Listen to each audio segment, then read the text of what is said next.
oído externo, pabellón auricular, ¿sí? Canal auditivo externo. Esta parte dijimos que era epitelio plano, escamoso, ¿sí? Luego teníamos la membrana timpánica, la estructura que separaba oído externo del medio, ¿sí? Interior respiratorio, todo el oído medio, caja timpánica, trompa eustaquio, y luego vamos a tener el oído interno, ¿sí? El oído externo y el oído medio básicamente tienen una función más bien sonora, nada más para transmisión del sonido, ¿sí? El canal auditivo es un lugar donde solamente se debe, vamos a decir, transportar esa onda sonora. Lo mismo en la caja timpánica. Lo que sí conseguimos en la caja timpánica es que se amplifique el sonido, ¿sí? Que sea más fuerte, ¿sí? Y el oído interno dijimos que tenía dos funciones de acuerdo a su segmento. Oído interno, entonces dijimos, separados así, en un laberinto posterior y en un laberinto anterior, ¿sí? Entonces, los laberintos tenían una función distinta, ¿sí? Recuerden entonces, laberinto anterior, función auditiva. Laberinto posterior, función vestibular, función de equilibrio, ¿sí? Entonces, ven solamente esta parte del laberinto anterior, solo esta parte del laberinto, pero tiene una función auditiva. Todo lo demás es vestibular, ¿sí? Y vamos a ver algunas enfermedades asociadas a problemitas vestibulares. Entonces, dentro del oído interno tenemos nosotros esto. Sí, dijimos que también se le llama laberinto por la forma súper compleja que tienen, dan muchas vueltas, son chiquititos, por eso se le llama laberinto, ¿sí? Y tiene una parte ósea, pero en su interior tienen partes también cartilaginosa, partes membranosas, líquidas. Dijimos que hay un sistema de líquidos que circula dentro del oído interno, ¿sí? En el oído interno, entonces dijimos que no había aire. Oído externo y oído medio dijimos que solamente aire. En cambio, oído interno, un sistema de líquidos. ¿Se acuerdan cómo se llamaban esos líquidos?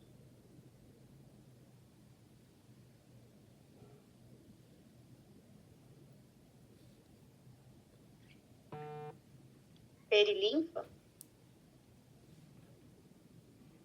Muy bien. La perilinfa, la endolinfa. Eran los líquidos que estaban circulando dentro del oído. Y recuerdan cómo dijimos que podíamos llamarle al epitelio para no complicar demasiado.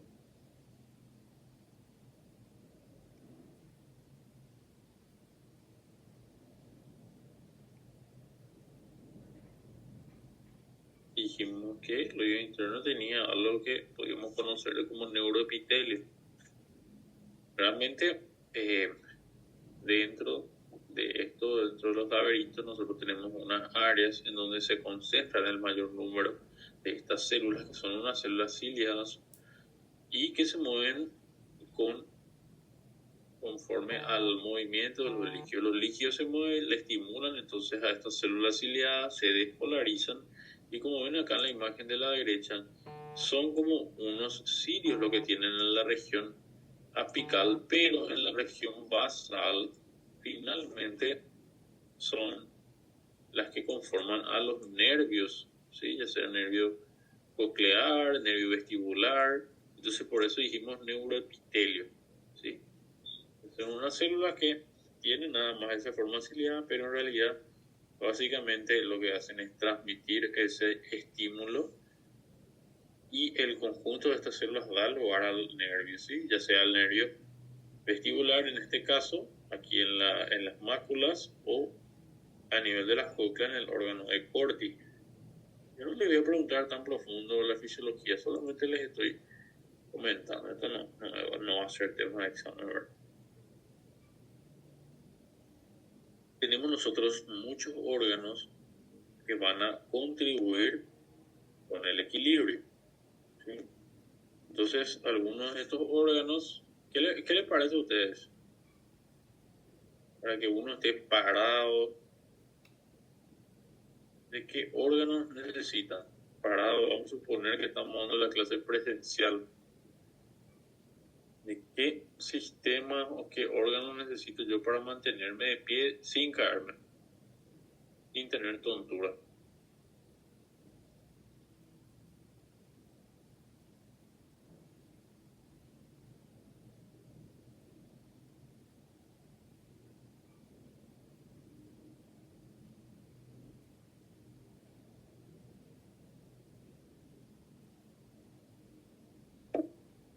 Labirinto, doctor. Y por una parte, el oído va a ser un sensor, ¿verdad? Va a ayudarnos a contribuir en el equilibrio. ¿Qué más? Necesitamos la visión.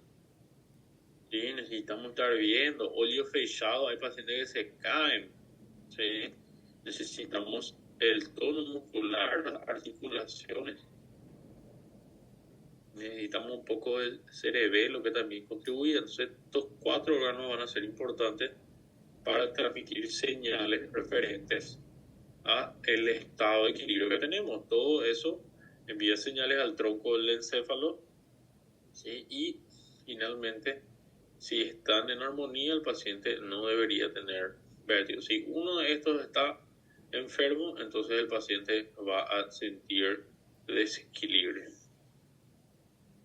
Entonces nosotros tenemos estos diferentes órganos que son los que envían las señales de que está todo ok. Son señales input, señales, vamos a decir, de ingreso.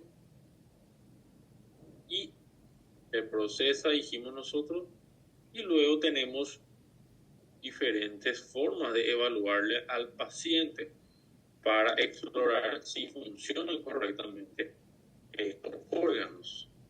¿Cómo le llamamos a eso? Le llamamos reflejos.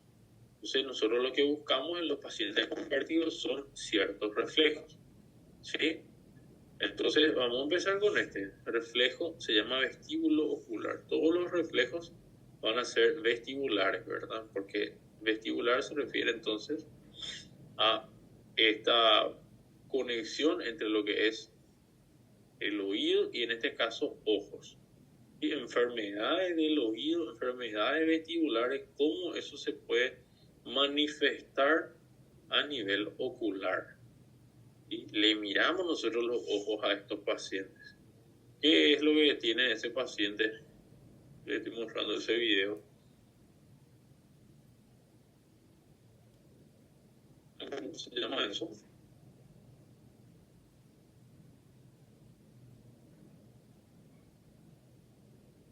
Nistagmo? ¿Qué es el nistagmo también? Fisiopatologia eu não sei, mas semiologicamente falando, é esse movimento ocular incoordenado, né?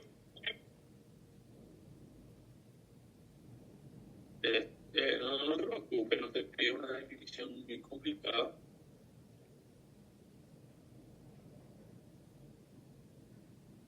Está bien, unos movimientos de los ojos involuntarios, pero son de uno o os dois. Os dois. Siempre el nistagmo es bilateral. Bien, si yo le pido a acá les estoy anotando en el chat algunas formas de evaluar los reflejos del ojo. Entonces, si yo le pido al paciente que me siga, en este caso se le está poniendo el dedo enfrente de la cara del paciente y se le pide que mire hacia uno de los dos lados, que continúe, que siga con la mirada del ojo, el dedo, perdón. Entonces, ese es un test de seguimiento, se llama. Y el paciente que tiene vértigo, que tiene sensación de mareo, lo que buscamos es la presencia del nistagmo. Y normalmente entonces va a tener ese nistagmo hacia su oído enfermo. cuando le giro hacia la izquierda, no tiene nistagmo. En este caso, le giramos a la derecha y se vuelven locos los ojos, ¿ven? Entonces, el nistagmo es un movimiento con contracciones en los músculos extraoculares, ¿verdad? Son movimientos involuntarios, pero son, vamos a decir, sincrónicos los dos ojos, ¿verdad? ¿Ven? Se mueven al mismo tiempo. Si el paciente tiene solo nistagmo en un ojo, eso no es una enfermedad del oído. ¿Sí? Tiene que ser sí o sí bilateral. Entonces ahí le puse el nombre, si se pide en el examen, cómo se pueden explorar los reflejos vestibulo-oculares en un paciente con vértigo, y ahí están los NOMIs. Más fácil que el test de seguimiento, pero hay varios tests. Este es otro Head Impulse Test. Le hacemos pequeños movimientos de un lado al otro del paciente y él trata de mantener la mirada en la línea media. Nos mira, en este caso, no es que le ponemos el dedo que nos siga, sino usamos nuestras dos manos, hacemos movimientos cortitos, rápidos, hacia un lado o del otro. ¿Qué es lo que exploramos? Hacia qué lado tiene el nistagmo. Obviamente que nosotros vamos avanzando en las pruebas cuando la primera sale negativa. Si viene una paciente así y solamente al hacerle el test de seguimiento, al seguirnos el dedo, ya tiene nistagmo, ya no hace falta hacerle tantos test vestibuloculares. Pero si sale negativo ese, entonces buscamos, por ejemplo, con el Head Impulse Test, ¿verdad? Que es parecido, un poquito más avanzado, ¿sí? Y eso, ¿verdad? Entonces tenemos diferentes pruebas. Después hay otra prueba también que no es así tantos movimientos, pero sino son unas batidas que le puse head shaking. Shaking es batir. Entonces de un lado a otro se le pide que feiche los hoyos al paciente, ¿sí? Y se le mueve a un lado hacia el otro, así rápido durante 30 segundos a un minuto. Y luego se le pide que abra los ojos. Y entonces de vuelta esperamos que el paciente presente el nistagmo. Entonces eso se llamaba Head Shaking Test, ¿sí? Le escribí 2 veces, test de seguimiento por test, Head Impulse Test, quise escribir Head Impulse Test y puse Head Shaking 2 veces. Pero el nistagmo puede ser de diferentes formas, ¿sí? Puede ser así, horizontal, puede ser vertical, y la disposición de este nistagmo nos puede llegar a orientar acerca de la etiología. En general, lo que sí me gustaría que ustedes aprendan es que 2 cosas tienen una característica del nistagmus del oído. El nistagmus del oído en general es un nistagmus horizontal. ¿Sí? Nistagmus horizontal suele ser en el oído. Y segundo, el nistagmus del oído es fatigable. ¿Qué significa fatigable? Que en algún momento se acaba. Hacemos esta exploración y en algún momento se va a acabar. No es que va a ser persistente el nistagmus, ¿sí? En cambio, a comparación del oído, una enfermedad del cerebro, el nistagmus en ese caso suele ser un nistagmus de tipo vertical, ¿sí? Claro que puede ser también horizontal, ¿verdad? Pero si es vertical, entonces sí o sí pensamos en el cerebro. Es vertical y no se fatiga.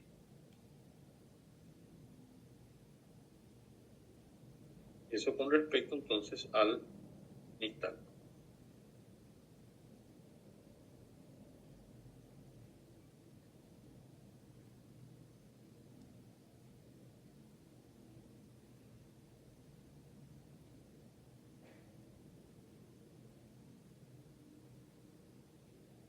Entonces vamos al segundo reflejo vestíbulos epinales. En este caso ya exploramos los ojos. Si los ojos tenemos mucho nistagmo y cosas así, a veces cuesta un poquito, ¿verdad? En el paciente con nistagmos, si ustedes no están tan acostumbrados a evaluar el paciente con nistagmo, tienen dudas, ¿qué lado era? ¿Cuál tiene más nistagmo? Bueno, Es súper fácil. Test, pruebas, reflejos vestibuloespinales. Entonces tenemos diferentes formas de evaluar este reflejo. Una forma se llama así, test de Unterberger, ¿sí? Entonces le pedimos al paciente que levante las dos manos para el frente y empiece a hacer una marcha simulada. Es como que está caminando en su lugar. Si un paciente con oído normal, entonces se puede mantener en su lugar. Lleven 50 a 100 pasos. En cambio, un paciente con enfermedad del oído tiene que tener tendencia a lateralizar hacia el oído enfermo. ¿Sí? Entonces este se llama test de Unterberger, que es como una marcha en el lugar. Entonces es facilísimo porque el lado que el paciente hace su rotación mayor a 30 grados, entonces ahí sabemos es el que está enfermo. Y esa prueba se puede hacer así en el lugar, quieto, simulando una marcha, y se llama así como les puse acá, Unterberger, o si hacemos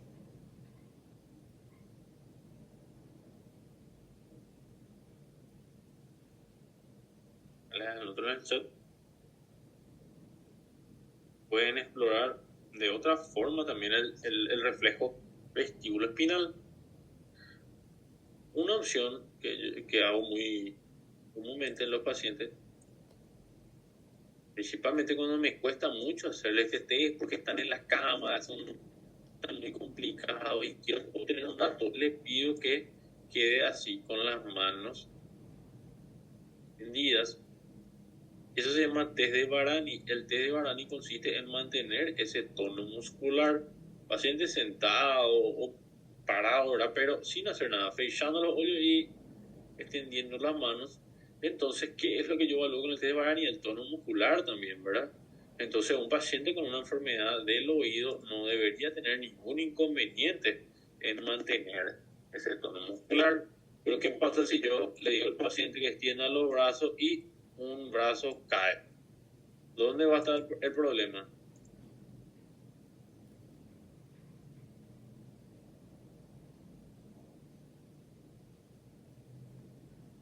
Probablemente sea una enfermedad central, ¿verdad? Un accidente cerebrovascular o cosas así. Entonces, el Varani súper fácil, hacemos en el lugar. Y otro test que también podemos hacer es un test de marcha. Así, en esta posición, en esa misma posición, le pedimos que dé 3 pasos para adelante, 3 pasos para atrás. ¿Sí? Entonces, lo esperable en un paciente con una enfermedad del oído es que el paciente, todas las veces que haga esa marcha, ya sea adelante o ya sea marcha atrás, tenga tendencia a lateralizar hacia el oído enfermo. Y hace la marcha para adelante, se va a la derecha. Hace la marcha para atrás, se va a la derecha. ¿Ok? Por eso los reflejos vestíbulos, eso se llama test de Romberg, son súper fáciles porque se nota hacia qué lado el paciente tiene tendencia a lateralizar. Normalmente son así, ¿verdad? Que obviamente no es lo mismo que la marcha que tiene Leonardo los sábados a la noche por Contemporánea. ¿Cómo es esa marcha? Marcha a un lado, hacia el otro, hacia el otro, hacia el otro. Yo nomás Leonardo, no sé si es así. Eso brincadera, una marcha sin un rumbo fijo, entonces es una enfermedad del cerebelo, ¿verdad? En ese caso puede ser por alcohol, ¿verdad? Se deprime el cerebelo, entonces el paciente tiene alteración de este reflejo, ¿verdad? Pues la diferencia es que entonces en la enfermedad vestibular tiene tendencia a lateralizar hacia un lado. ¿Sí? Entonces tienen esos 3 tests para explorar. Tercero, ¿qué es lo que ayuda el cerebelo? ¿A qué contribuye el cerebelo? El cerebelo ayuda a la coordinación, ¿verdad? La forma más adecuada de decir coordinación, ahí le escribo en el chat, así se llama. Entonces, el cerebelo se explora por medio de la coordinación. Entonces, en este caso, exploramos lo que se dice en términos médicos, la diadococinesia. El paciente tiene si hay enfermedad del cerebelo, se dice disdiadococinesia. Y ustedes pueden decir, este es un término difícil, sí, pero cuanto más sepan ustedes términos así adecuados, obviamente que su examen físico, la manera que ustedes describan las cosas va a ser mucho más integral, ¿verdad? No es lo mismo que yo ponga, el paciente no se puede tocar la nariz con el dedo, no tiene coordinación. No es lo mismo a que yo diga, el paciente tiene, así como les anoté en el chat, el paciente tiene dismetría o tiene disdiadococinesia, ¿verdad? No es lo mismo, ¿verdad? Entonces, se explora así. Podemos pedirle que extienda las manos y se feixe los ojos y se toque dedo, nariz, con las manos alternando un lado, el otro, sí, o dedo, orella, ¿verdad? Entonces, tenemos también la opción de pedirle que dé la vuelta a las manos al mismo tiempo y vemos la coordinación. Un paciente con enfermedad del oído no tiene ninguna dificultad para hacer esto, tiene buena coordinación. En cambio, si vemos esa limitación, esa dificultad, el paciente en vez de tocarse como la imagen de la izquierda, la punta de la nariz, se toca la cabeza, se toca un poco hacia la boca, ¿verdad? Esa es la dismetría. Y ahí entonces pensamos, este puede tener un problema cerebelar izquierdo, derecho. Entonces, el paciente que tiene mareo, que tiene vértigo, a diferencia de muchos otros, la mayoría de estos pacientes, nosotros con estas maniobras clínicas que les estoy explicando, no tiene ya que hacer el diagnóstico. Te dice que hasta el 90% del diagnóstico se hace ya con esto nomás. Entonces ahí sabemos ya dónde está el problema y luego se complementa con la imagen. El problema es decir que un paciente con tontura y no tenemos ni idea y pedimos una imagen, jamás vamos a hacer los diagnósticos. Entonces, hay que diferenciar lo que es vértigo de lo que es la tontura, mareo, que muchas veces es una sensación de desequilibrio nada más, por lo que vienen los pacientes. En cambio, el vértigo es realmente una percepción de movimiento. El paciente percibe que todo está dando la vuelta, ¿sí? Entonces a veces siente que se están por caer, ¿sí? Una sensación de caída inminente, de muerte inminente. El vértigo entonces tiene esa sensación, puede localizarse en diferentes áreas, a nivel vestibular, puede ser agudo, crónico, ¿sí? Entonces es súper importante el interrogatorio en estos pacientes.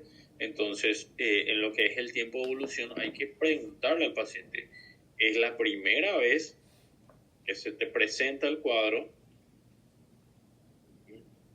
Hay que preguntarle también la duración de su cuadro.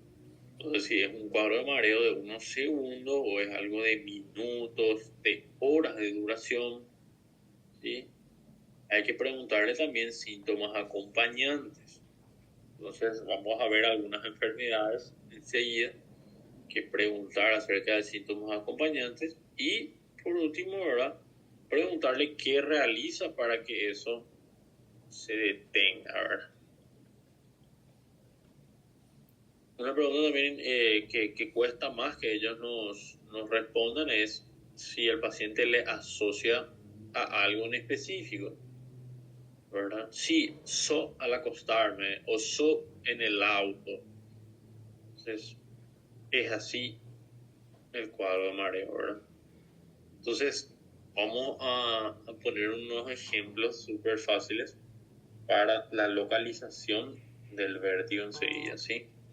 Entonces pueden ser periféricos, pueden ser centrales, pueden ser vértigos transvesticulares, visuales, enfermedades neurológicas, ¿sí? Miastenia gravis, Guillain-Barré.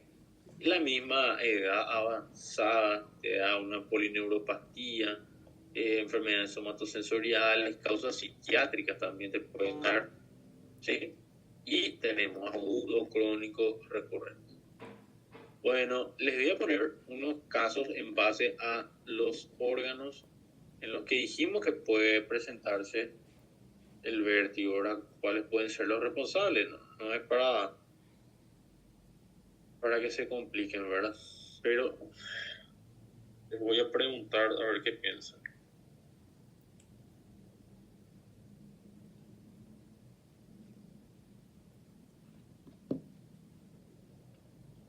Bueno, vamos a poner un caso, ¿verdad? Son casos de consultorio, ¿verdad? Paciente viene a consultar, paciente una señora, 60 años aproximadamente, súper obesa, 150 kilos, y viene por mareos, ¿sí? Entonces, en base a lo que les dije, ¿sí? Le pregunto, ¿verdad? Si es en ocasiones, es la primera vez, no es algo que le suele acontecer a la paciente, no tiene náuseas. Y la paciente me refiere que este mareo generalmente se exacerba al caminar. Entonces yo le empiezo a hacer las pruebas. Reflejos vestibuloculares no tiene nistagmo. Reflejos vestibuloespinales cuesta muchísimo hacerle, una dificultad súper importante para hacerle la prueba por el peso.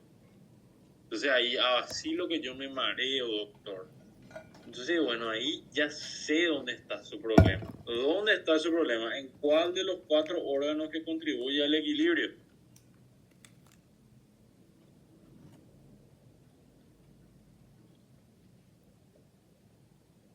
En las articulaciones, es un problema muscular que pasa muchísimo. Puede ser en este caso un paciente obeso, pero puede ser también en los ancianos. Los ancianos tienen mucho mareo al caminar y es realmente un problema osteoarticular, osteomuscular, ¿verdad? No es un problema del oído el que le da esa sensación de desequilibrio. El mareo del oído muchas veces acontece en reposo, ¿verdad? En cambio, el mareo que es en el momento de caminar, entonces puede ser un problema, como dijimos, osteomuscular, ¿verdad? Otro caso, paciente menino, tiene tontura, náuseas y vómitos todas las veces que se va en el auto. ¿Dónde está su problema? Súper comúnmente vienen estos pacientes. Entonces, están en sus ojos. ¿Por qué? Porque el niño mira por la ventana, mira todo lo que se está moviendo, entonces tiene un conflicto entre lo que está viendo y su sistema vestibular, ¿sí? Porque el niño está mirando al costado, las cosas se están movilizando, el auto está vibrando un poco, se está moviendo la cabeza, entonces tiene ese conflicto. ¿Cómo le solucionamos al niño ese problema? Fechar los ojos. Es no medicación oral. Fechar los ojos o mirar para el frente. Mirar para el frente no te va a dar tontura. Mirar lateralmente sí te va a dar tontura, ¿verdad? Problema ocular. Paciente, señor vino al consultorio, tenía también 65 años más o menos, por tontura le derivaron. Y bueno, le pregunté si cómo era el cuadro, hace cuántos días. Bueno, hasta todo el interrogatorio acabó, ponete de pie. No tenía fuerza, tenía que levantarle dos fillas. Entonces ahí mismo sabemos, esto no es algo del oído. El problema del oído no te da nunca problema de tono muscular, su problema está en el cerebro, ¿verdad? Así de fácil. Entonces, por eso tienen que tener ustedes en la cabeza esos 4 sistemas que contribuyen al equilibrio. Y vamos a ver ahora cuáles son los casos entonces que nos van a orientar a qué es un problema realmente del oído. Bueno, hay 3 características que nos hacen sospechar. En primer lugar es esto, ¿verdad? El inicio rápido. En realidad, a mí me gusta decir que el vértigo del oído, entonces vértigo periférico se refiere a un vértigo del oído. El vértigo periférico tiene crisis, ¿sí? Tiene crisis y luego normalidad.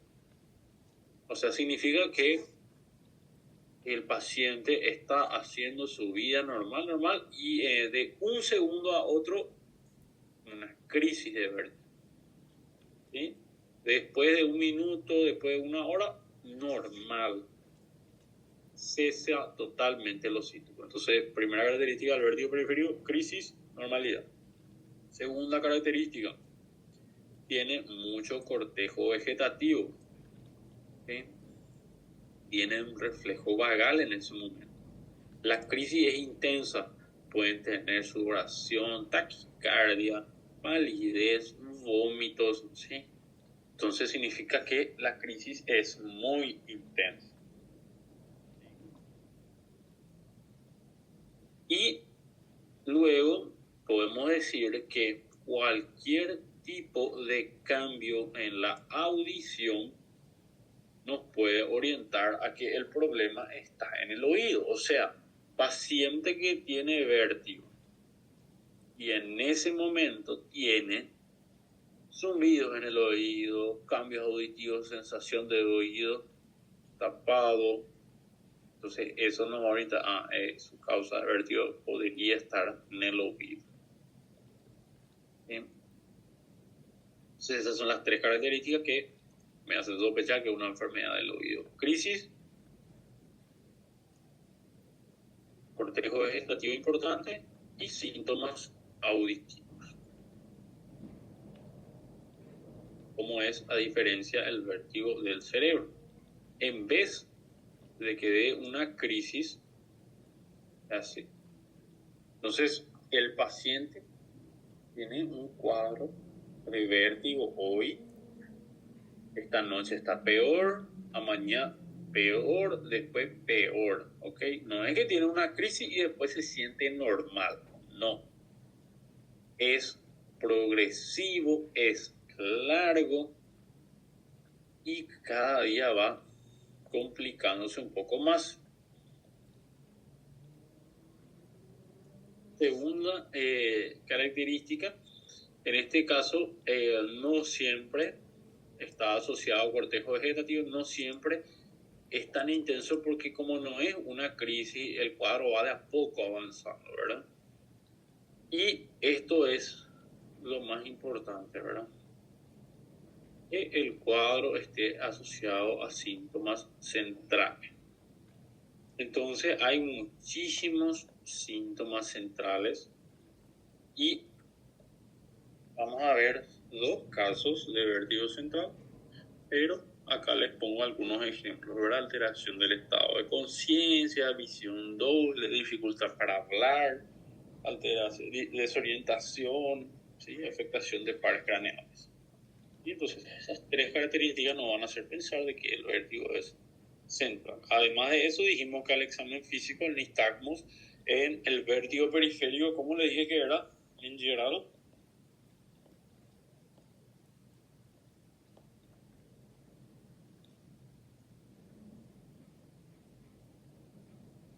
Es fatigable, es más horizontal, y el central dijimos que es más vertical. Dos enfermedades de vértigo periférico, dos de vértigo central, lo que les voy a dar. Primera enfermedad de vértigo periférico se llama así, enfermedad de Meniere, y esto ya habíamos dado. No sé si alguien se acordará dónde dimos enfermedad de Meniere, puede decirme en el chat si quiere un punto en su examen. En los próximos 10 segundos para que nos busquen en su cuaderno. Bueno, dijimos que dentro del oído interno tenemos un sistema de líquidos que va circulando tanto por el laberinto anterior como por el laberinto posterior, ¿sí?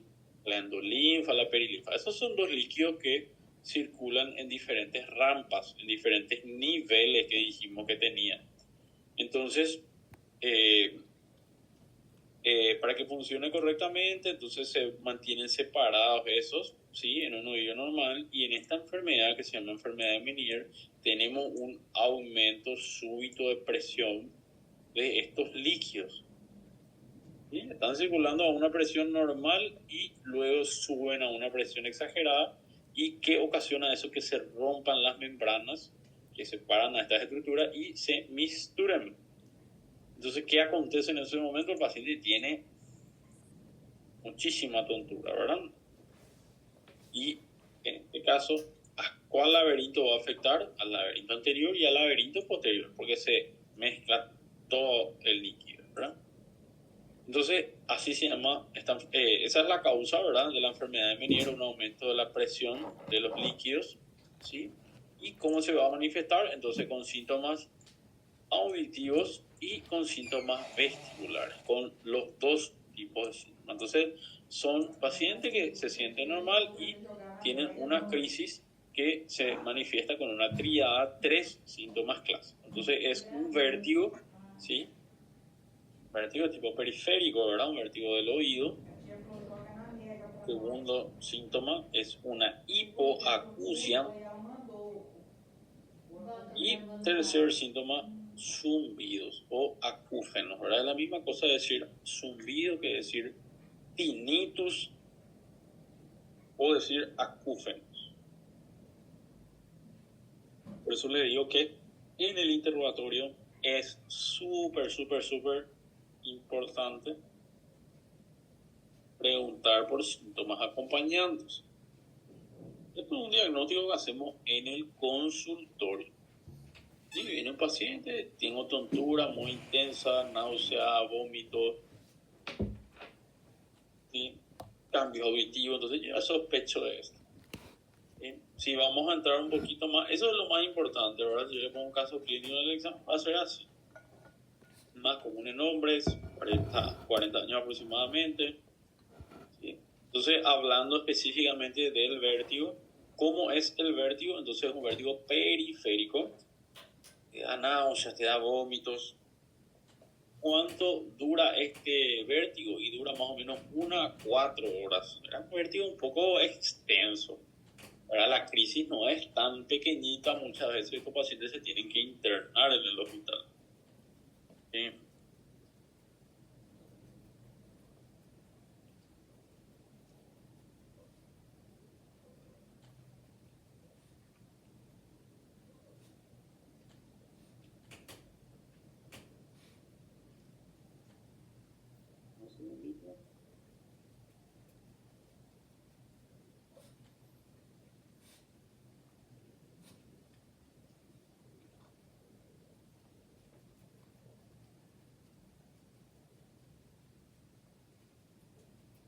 Bueno, vértigo, entonces dijimos, de tipo periférico significa que es un vértigo de, así mismo de Leonardo. Es una enfermedad súper complicada, ¿verdad? Porque el paciente tiene momentos en los que se misturan esos líquidos, se rompe la membrana a 4 horas, le tenemos que dar algunos sedantes, que duerma al paciente, que le pase y después disminuye la presión de vuelta y empieza a circular con normalidad. Bueno, el vértigo entonces es un poquito largo, dura 1 a 4 horas. Segundo, con respecto a los síntomas auditivos, ¿cómo yo le hago el diagnóstico a un paciente con Meniere? Porque puede venir un paciente y me dice que tiene estos síntomas y yo no puedo estar seguro si es o no un Meniere. ¿Cómo se hace entonces? ¿Cómo yo confirmo que es un Meniere? Entonces le hago en el día que está normal el paciente un estudio auditivo, una audiometría, y el paciente veo cómo es su nivel de audición y luego le doy una orden y le pido que se realice en el momento de la crisis. ¿Y cómo va a estar en la crisis? Va a empeorar la audición. Entonces se confirma con la audiometría. ¿Qué sale en la audiometría? Entonces, ¿cómo dijimos que se llama esa clase? Hipoacusia, que es lo que quería que me respondan. Hipoacusia de tipo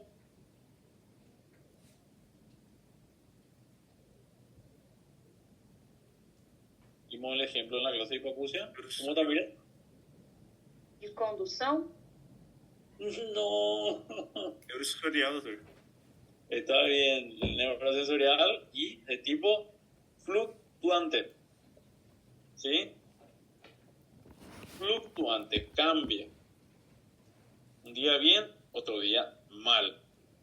¿Ok? En el momento de la crisis, una hipoacusia neurosensorial importante y luego, al día siguiente, se siente bien y mejoró la audición. Entonces, eso vimos nosotros como ejemplo de hipoacusia fluctuante, ¿sí? Y lo mismo que es hipoacusia neurosensorial o de percepción. Y además tiene unos zumbidos, ¿sí? Unos acúfenos que se presentan muy intensamente en el momento de la crisis. Entonces, el diagnóstico es clínico, ¿verdad? En base a lo que el paciente te cuenta y solicitar el estudio auditivo. Entonces, ¿cuál es la causa de la enfermedad de Meniere? Desconocida. No se sabe todavía por qué.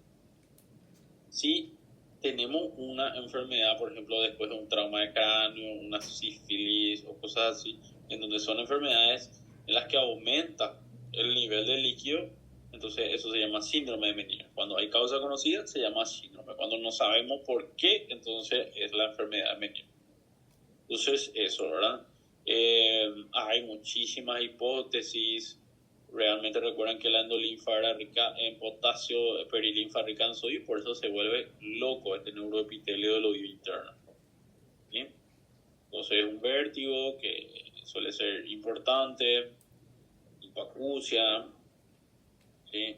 Y acúfeno. ¿Sí? Obviamente, al examen físico no hay absolutamente nada porque estamos hablando de enfermedad del oído interno y lo que vamos a buscar es el nistagmo, ¿verdad?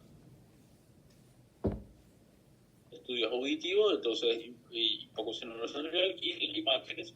Hoy día realmente la resonancia magnética, hay una resonancia que es súper avanzada y nos permite evaluar ciertos cambios en el volumen del oído interno, ¿verdad? Y eso nos orienta a que puede ser un Meniere, o sea, es una resonancia en la que se puede ver el calibre, el tamaño de estos canales semicirculares o el tamaño del vestíbulo, y ahí decimos, sí, probablemente tenga más líquido de lo normal en este oído comparando con el otro oído, ¿verdad? Pero no es que la imagen por sí sola va a hacer el diagnóstico, absolutamente. Entonces se hace diagnóstico en base a los síntomas que el paciente refiere, más la confirmación con la audiometría. Segunda enfermedad, vértigo posicional. ¿Sí? Entonces abrevia, como está acá, VPPP. Vértigo posicional paroxístico benigno. El nombre dice todo. ¿Sí? Enfermedad, entonces, que vemos más en las mujeres un poquito mayores.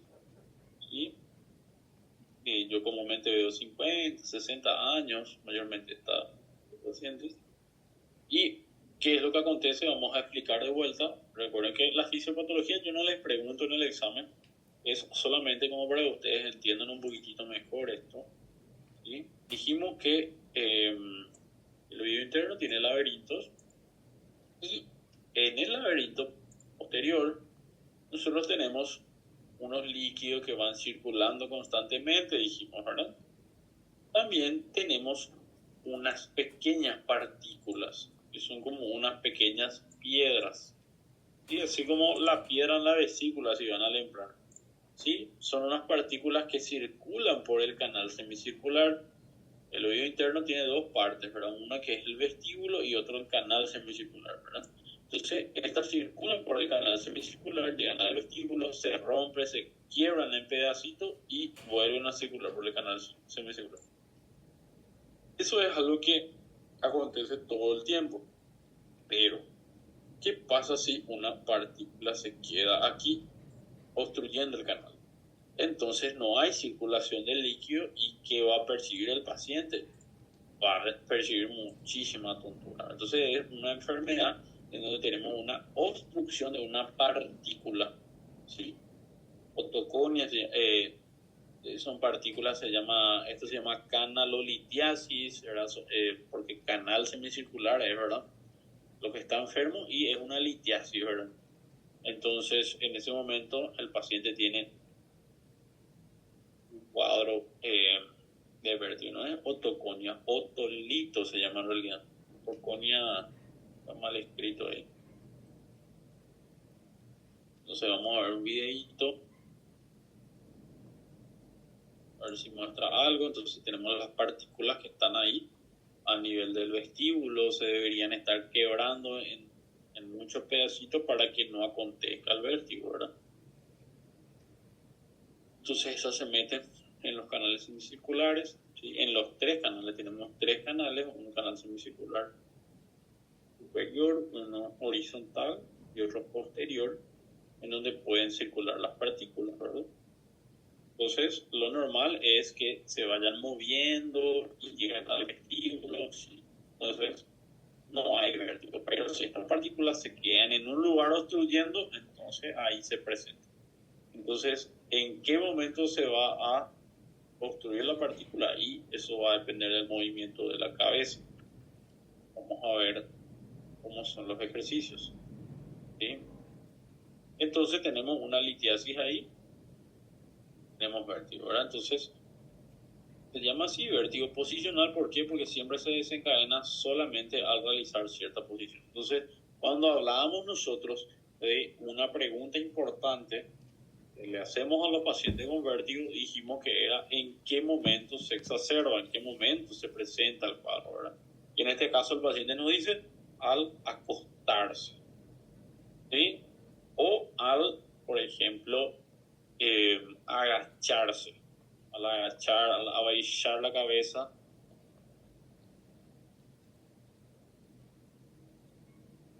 O también puede acontecer, por ejemplo, cuando el paciente eleva mucho la cabeza para atrás, por ejemplo, al extender la ropa o cosas así, ¿verdad? Y eleva mucho la cabeza, bueno, también puede presentarse el vértigo, ¿verdad?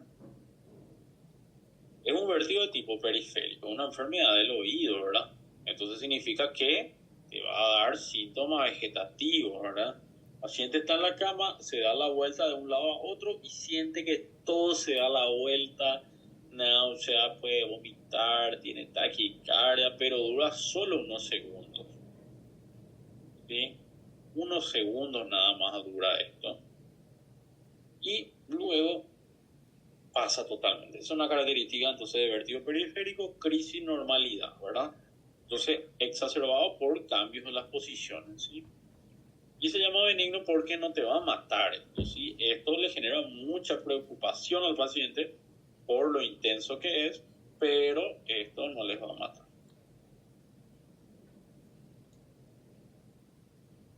Bueno, hay diferentes causas, muchas veces está desconocida, ¿verdad? Algunas veces se presenta después de golpes en la cabeza. Yo lo que más veo realmente, como les dije, es en mujeres. Entonces, ¿qué problema tienen las mujeres aumentando la edad? El problema de la menopausia, ¿verdad? Porque esa menopausia se manifiesta, ¿verdad? Por descenso de estrógeno. El estrógeno, recuerdan ustedes que era protector óseo. Entonces es como que todo el cuerpo tiene mayor tendencia a la osteoporosis, mayor tendencia a la fragmentación. Entonces posiblemente por ahí vaya también un poco el problema. Se le suele hacer dosaje de vitamina D, ¿sí? Pero igual yo tengo también pacientes jóvenes, súper jóvenes, varones o mujeres, 20 años, 25 años, que vienen al consultorio y es facilísimo hacer el diagnóstico, súper fácil. Bueno, ¿a qué laberinto afecta? Afecta solo al laberinto posterior, ¿verdad? Solo los canales semicirculares. Entonces significa que da solamente síntomas vesticulares, no va a dar ningún tipo de síntoma auditivo.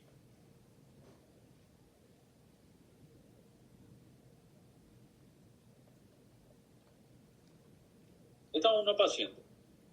Yo le hice el diagnóstico hace mucho tiempo y ella conoce su diagnóstico, está súper tranquila, entonces no van a ver esa sensación terrible de cortejo vegetativo que dijimos que se presenta.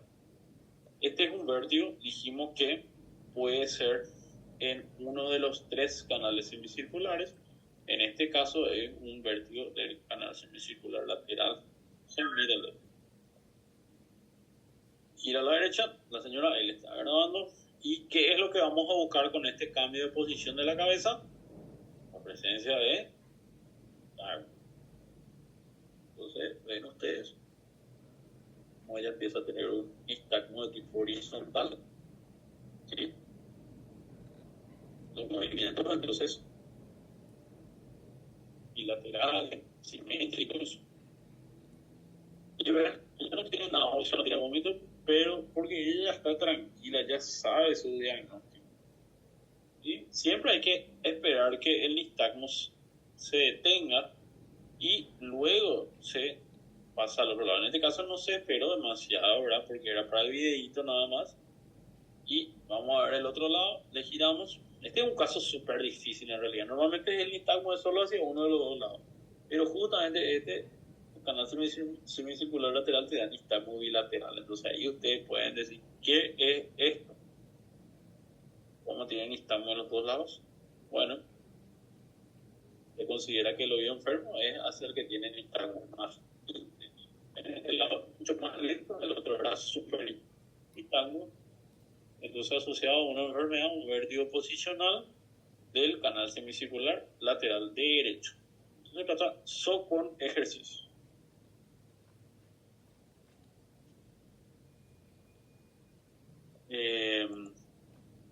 Bueno, otro. Este es un ejemplo de cómo no hacer, ¿verdad? Por favor, pacientes que son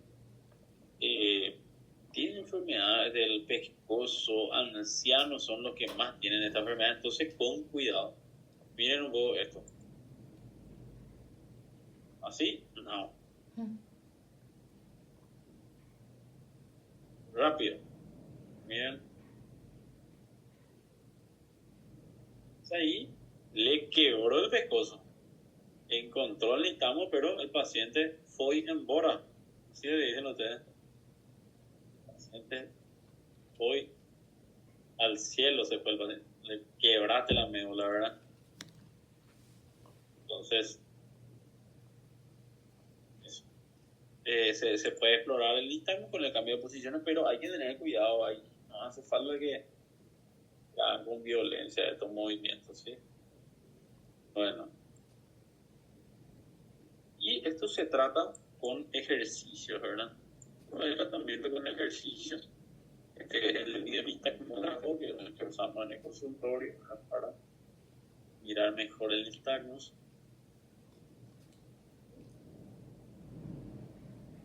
Hay ejercicios, entonces esto se trata solo con ejercicios.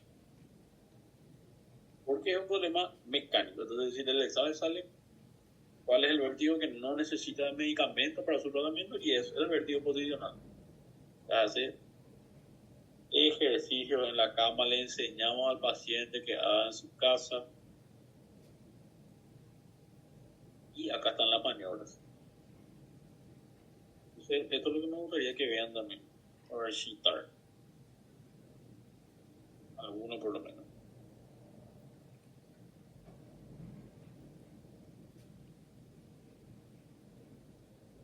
¿Qué significa esas letras? C es canal semicircular, ¿verdad? Canal semicircular posterior, canal semicircular superior, canal semicircular horizontal. Yo no necesito que sepan para qué canal es cada maniobra, pero por lo menos el NOMI para recordar que esto se trata con ejercicio, ¿sí? Ejercicio en la cama. Hay diferentes maniobras. Bueno, eso con respecto al vértigo del oído. ¿Tienen alguna duda hasta ahí? O sea, solamente el vértigo cerebral y ya terminamos.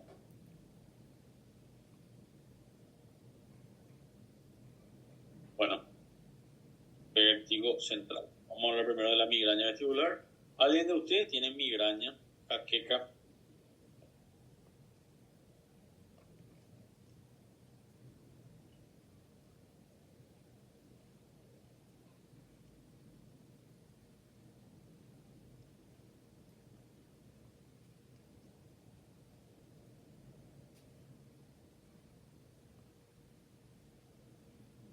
Aparentemente no.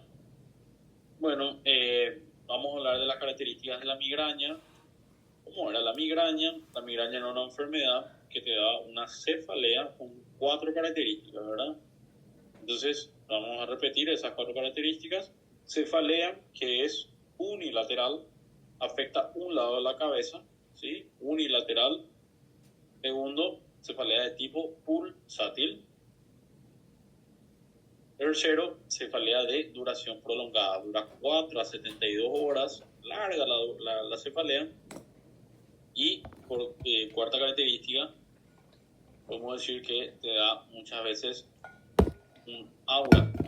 ¿Qué es aura? Unos síntomas que te avisan que vas a tener ese vértigo, un pródromo, ¿verdad? El paciente se siente, tiene cambios visuales o a veces de forma diferente. Algunos empiezan con un poquito de náuseas, ¿sí? Otros con mucha sensibilidad a los ruidos o incluso sensibilidad a lo que son las luces. Entonces, eso nos orienta a la migraña. Entonces, ¿a qué se le llama migraña vestibular? A una enfermedad en donde el síntoma más importante en este paciente es el mareo. Entonces, como una generalidad, quiero que recuerden que dolor de cabeza más mareo, más vértigo, eso no es nunca el oído. El oído no da dolor de cabeza, nunca. Entonces, dolor de cabeza más tontura, pensar en una migraña vestibular. ¿Cómo la migraña vestibular? Las características de migraña, ¿sí? Paciente que empieza con cefalea después de un factor gatillante, un factor exacerbante, que puede ser un alimento, puede ser el alcohol, la menstruación, falta de sueño, ¿verdad? En cada paciente es diferente la migraña. El paciente tiene que conocer el factor que le empeora la enfermedad. ¿Sí? Las crisis son muy raras, se trata solamente según necesidad, según exacerbación. Si las crisis son muy recurrentes, entonces en estos casos tratamos de dar un tratamiento preventivo. Entonces el tratamiento para la migraña vestibular básicamente es un tratamiento de la migraña nada más. Uno, ¿sí? Migraña vestibular entonces. Y por último, para terminar con esto ya la clase, liberarles, lleguen tarde, siguiente clase, enfermedades vasculares. Entonces, el mismo caso que les dije, en el ejemplo que les di de ese señor que vino al consultorio, de 55 años, y tenía un déficit muscular, el tono importante, no se podía poner de pie. Entonces, paciente que tiene vértigo y acude por alteración en cualquier par craneal, vamos a pensar en una enfermedad vascular. Entonces, vamos a poner ejemplo rápido, ¿verdad? Alteración en el segundo par nervio óptico, paciente que tiene, por ejemplo, me refiere que dejó de ver en un ojo, ¿sí? Una visión súper borrosa de inicio súbito en un ojo. Obviamente tengo que derivarle al oftalmólogo para asegurar, pero eso no es bueno. O yo le estoy evaluando, estoy explorando la presencia de nistagmus, le giro el dedo para un lado, no tiene nistagmus, el otro lado sí tiene. ¿Y por qué un ojo no tiene? ¿Por qué un ojo está paralizado? Bueno, parálisis de músculos extraoculares. Por eso le dije, el nistagmus siempre son movimientos de los dos ojos al mismo tiempo. ¿Sí? Parálisis glosofaringio, problema de disfagia, parálisis del nervio vago, tiene disfonía, no puede hablar, ¿sí?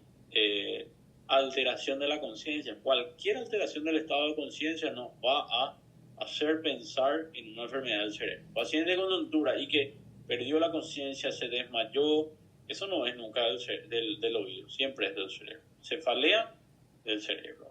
Alteración de la conciencia, cerebro. ¿Okay? Y obviamente, pérdida del tono muscular también nos va a hacer pensar que es un problema central, no es una enfermedad periférica, no es una enfermedad del oído.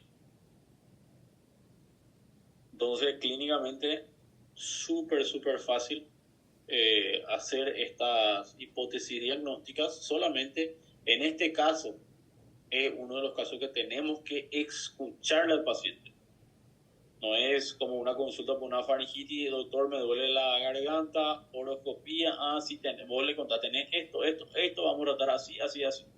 En este caso es escucharle al paciente cómo se siente, todo ese interrogatorio y examinarle, hacerle que se ponga de pie, hacerle la maniobra.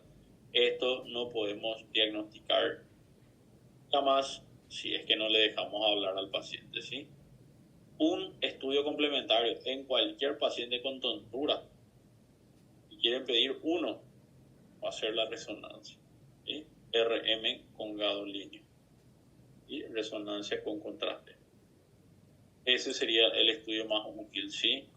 No es tan útil la tomografía, en caso de ACV o cosas así, no se ven muchos cambios en las primeras horas, porque la mayoría de los ACV saben ustedes que son isquémicos, entonces eso, algunos tumores pequeñitos no se pueden ver, algunos cambios vasculares no se pueden ver de pequeñas arterias.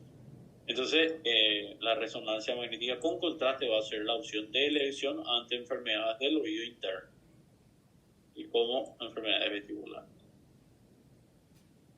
Bueno, este slide no sé si tienen y les voy a enviar a Tamires para que vean un poco, ¿sí? Empezamos muy tarde, así que solo por hoy terminamos también tarde. Ya les libero, chicos, anoten su nombre en